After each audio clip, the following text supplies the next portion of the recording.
За сайхан амарсан уу? Сайхан амарсан.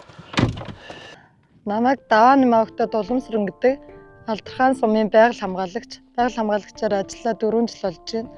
Өнөөдөр чи харин бас бороо орох гэдэг нь. Харин тийм үйл хэрэг болчихж байна.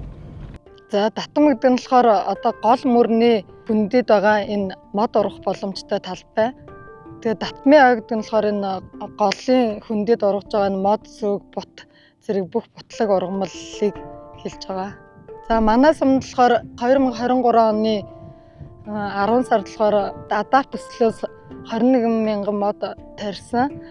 Энэ 21 мянган модыг нийтдээ 30 талбайд энэ талбайд болохоор 16 мянган мод тэр доор байгаа талбайд болохоор ингээд 6 мянган мод тарьсан.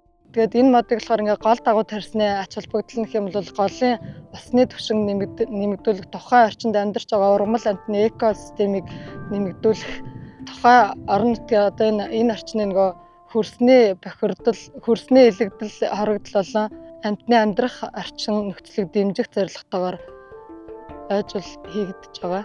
7 хоногт 2-3 удаа модоо усалдаг. Ерөөсө хамгийн чухал зүйл нь услахаа байгаа. Услахааныхаа асуудал дээр л их анхаарч ажиллах хэрэгтэй. Хүн бүр мод тарьж ногоон дэлхийгээ хайрлан хамгаалаарай. Татмын агуу ургуулж усны ихээ хамгаалъя.